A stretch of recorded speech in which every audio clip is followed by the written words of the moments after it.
এসেছি আবার একটি নতুন রেসিপি নিয়ে। দেখো এগুলো কি তোমরা অনেকেই চেনো, এগুলো হচ্ছে চাল কুমড়ো গাছের পাতা, মানে চাল কুমড়োর পাতা মেন। আমি এটা দিয়ে আজকে বানাবো চাল কুমড়ো পাতার পুর। তার জন্য আমার কী লাগছে, এখানে দেখো 10টা মতো পাতা নিয়েছি।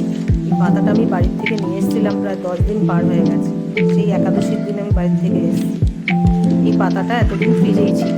দেখো এই পাতাটাকে এবার আমি একটু নুন মাখিয়ে নেবো, কারণ চাল কুমড়ো পাতা খুব খসখসে হয়, একটু রোয়া রোয়া লাগে, তাই এটাকে একটু নুন মাখিয়ে নরম করে নেবো। আর এর ভেতরে যে পুরটা আমি দেবো তার জন্য আমার কী কী লাগছে দেখো। এখানে আমি কালো সর্ষে নিয়েছি 2 টেবিল স্পুন, সাদা সর্ষেও 1 টেবিল স্পুন, পোস্তও আছে 1 টেবিল স্পুন।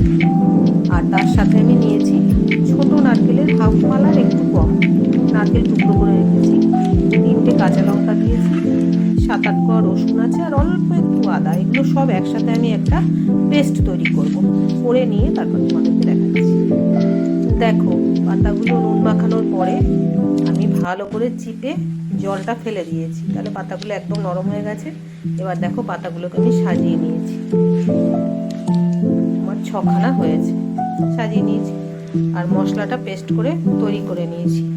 এবার মশলার মধ্যে আমি নুন, হলুদ, একটু মিষ্টি আর একটা ছোট সাইজের পেঁয়াজ ভালো করে পাতলা করে কুচি করে দিয়েছি। এবার এটা ভালো করে মাখিয়ে নেব, মাখিয়ে তারপর এই পুরটা আমি পাতায় দেবো।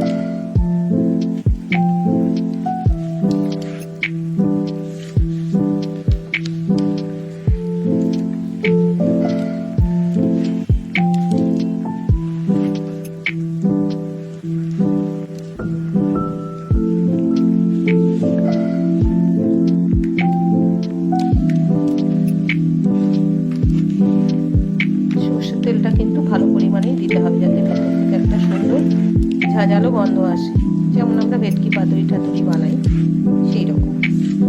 ব্যাস মাখানো হয়ে গেল। এবার আমি পাতার মধ্যে স্টাফিংটা দিই। দেখো এবার আমি একটা একটা করে তৈরি করে নেব, বেশ পরিমাণে দিলাম, তারপরে আমি তৈরি করব। তোমাদের দেখিয়ে দিচ্ছি দুটো করে।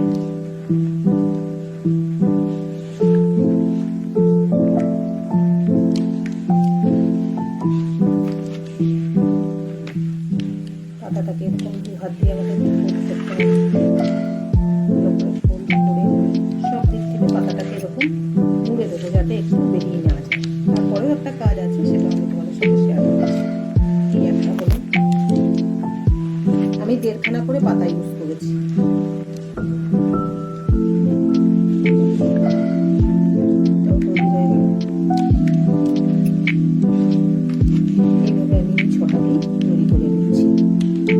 দেখো 6খানাই আমি তৈরি করে নিয়েছি।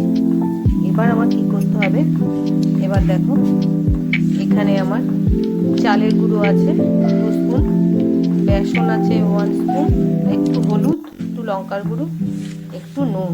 এটার একটা হালকা ব্যাটার তৈরি করে নেব। এবার দেখো আমি এই ব্যাটারগুলো অল্প অল্প করে পাতাগুলোর গায়ে মাখিয়ে দেবো, যাতে পাতাগুলো ক্রিস্পি থাকে আর ভাতের সাথে একদম গুঁড়ো হয়ে যায়, তাহলেই খেতে ভালো লাগবে। দেখো কড়াইতে আমি তেল দিয়ে দিয়েছি, এবার একটা একটা করে ছেড়ে ভেজে দেবো।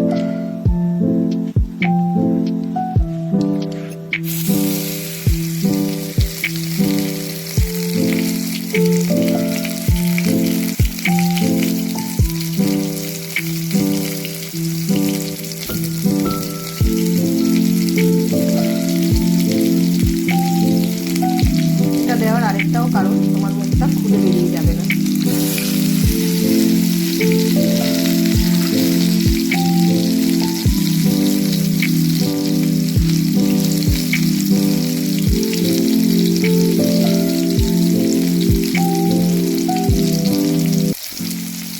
একদম মুচমুচে থাকবে, বেরিয়েও আসবে না। আমি 3টে করে ভেজে নিচ্ছি।